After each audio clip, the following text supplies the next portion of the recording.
বিশ্ব বাজারে ঘটে গেল এক বড় পরিবর্তন। এখন সব কোম্পানি অন্য দেশকে ছেড়ে সোজা ভারতে নিজেদের বিনিয়োগ করতে চাইছে। এতদিন যা ঘটেনি এবার সেটা ঘটছে। ভারত ঘটিয়ে দিয়েছে এক যুগান্তকারী ঘটনা। ভারত ইন্টারনেট প্রযুক্তির নতুন যুগের সম্ভাবনা জাগিয়ে তুলেছে। স্টারলিংক স্যাটেলাইট ইন্টারনেট পরিষেবা, যা মূলত এলন মাস্কের প্রতিষ্ঠান স্পেস এক্স পরিচালনা করে। এই নাম তো সবাই শুনেছেন।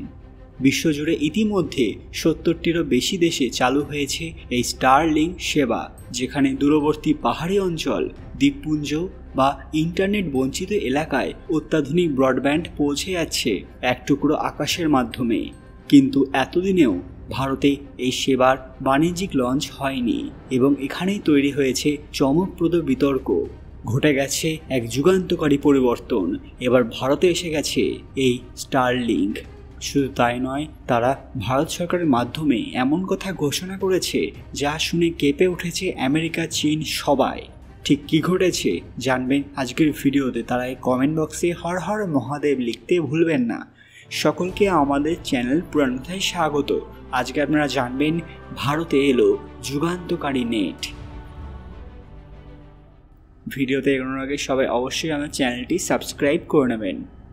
2021 সালে স্টারলিংক ভারতে প্রি বুকিং শুরু করলেও ভারত সরকার স্পষ্ট জানিয়ে দিয়েছিল যে কোনো স্পেকট্রাম লাইসেন্স ছাড়া তারা কাজ করতে পারবে না।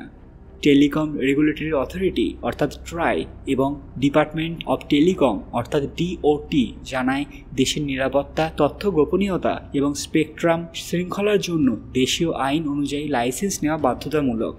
এই নিয়ে বিতর্ক শুরু হয় যে একটি মার্কিন কোম্পানি যদি ভারতীয় আইন না মানে তাহলে ভারতের ভবিষ্যৎ প্রযুক্তিগত স্বাধীনতা বিপন্ন হতে পারে।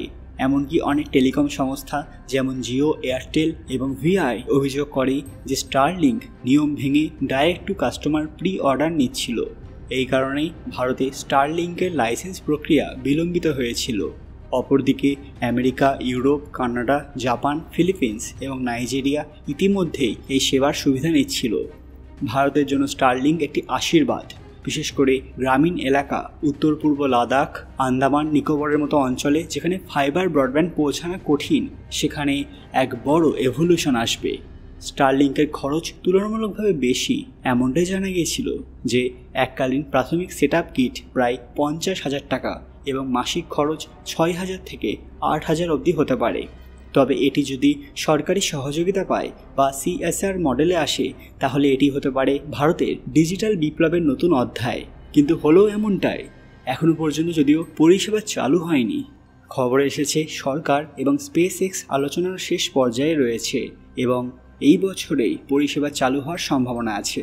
এই ইন্টারনেট সেবা চালু হলে ভারত শুধু দেশের প্রত্যন্ত অঞ্চলে শিক্ষা, টেলিমেডিসিন, কমার্স এবং রিমোট কাজের সুযোগ পাবে না, বরং চীনের বেইডৌ এবং ইউরোপের ওয়ান ওয়েব প্রোগ্রামের মোকাবেলায় কৌশলগতভাবে নিজেকে এগিয়ে রাখতে পারবে।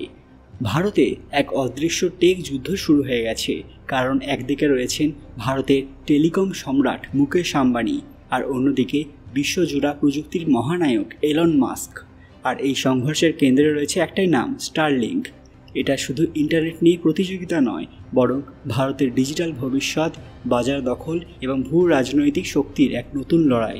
স্টারলিংক এসে গেলে জিও, এয়ারটেল এদের সবার অসুবিধা হয়ে যেতে পারে, কারণ কোনো তার লাগবে না, টাকার পরিমাণ অনেকটাই কম হবে, পাশাপাশি মহাকাশ থেকে ইন্টারনেট পাওয়া যাবে যে কোনো জায়গায়, যা বাকি কোম্পানিগুলোর জন্য যথেষ্ট চ্যালেঞ্জিং। স্টারলিংকের প্রতিশ্রুতি, তুমি পৃথিবীর যে কোনো কোনায় থাকো না কেন, তার আকাশে একটি সিগন্যাল থাকবে, 100 Mbps প্লাস গতির ইন্টারনেট, কোনো তার ছাড়াই সরাসরি স্যাটেলাইট থেকে। আর সেই দাম হতে পারে মাত্র 800 থেকে 1000 টাকা মাসে, যা শুনে অনেকেই চোখ কপালে তুলেছেন। এটা কিভাবে সম্ভব?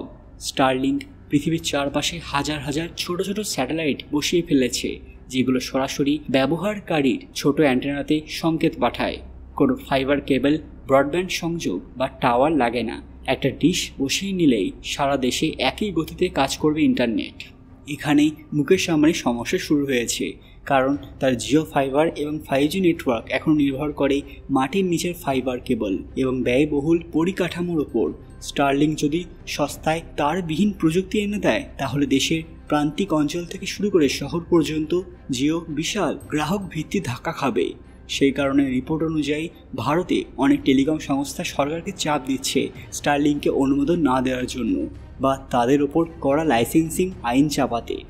এই সংঘর্ষে একটা বিষয় পরিষ্কার যে এলন মাস্ক যদি ভারতের বাজারে ঢুকতে পারেন সস্তা, নির্ভরযোগ্য এবং তারবিহীন ইন্টারনেট নিয়ে, তবে ভারতের ইন্টারনেট বিপ্লব 20 বছর এগিয়ে যাবে। কিন্তু এতে ভারতীয় টেলিকম মাফিয়ার কাঁপুনি ধরে গেছে, কারণ এতদিন পর্যন্ত তারা দাম এবং গতি নিয়ন্ত্রণ করত নিজেদের ইচ্ছে মতো, অর্থাৎ মনোপলি। কিন্তু এবার সবটাই বদলে যাবে। এই যুদ্ধের পেছনে শুধু ব্যবসা নয়, রয়েছে ভবিষ্যতের নিয়ন্ত্রণ। ভারতের গ্রামীণ অঞ্চল, পাহাড়ি এলাকা, সীমান্ত অঞ্চল, আন্দামান নিকোবর, লাদাখ সব জায়গায় যদি তারবিহীন স্যাটেলাইট ইন্টারনেট পৌঁছে যায়, তাহলে সরকার থেকে প্রতিরক্ষা বিভাগ পর্যন্ত এক বিশাল কৌশলগত সুবিধা পাবে। বন্ধুরা, স্টারলিংককে গ্রহণ করা উচিত নাকি জিও, এয়ারটেল এদেরকে গ্রহণ করা উচিত এবং কাকেই বা বর্জন করা উচিত? আপনাদের মূল্যবান মতামত কমেন্ট বক্সে অবশ্যই জানাবেন। আজকের ভিডিওটি লাইক করবেন এবং শেয়ার করে সবাইকে দেখার সুযোগ করে দেবেন। কমেন্ট বক্সে ভক্তির সঙ্গে হর হর মহাদেব লিখতে ভুলবেন না। আরও এরকম দরকারি আপডেট পেতে পুরান কথা অফিসিয়াল চ্যানেলটি মনে করে সাবস্ক্রাইব করে নেবেন। খুব তাড়াতাড়ি ফিরে আসবে একটি দরকারি ভিডিও নিয়ে। ততক্ষণ আপনারা এই ভিডিওগুলো দেখতে পারেন। ধন্যবাদ।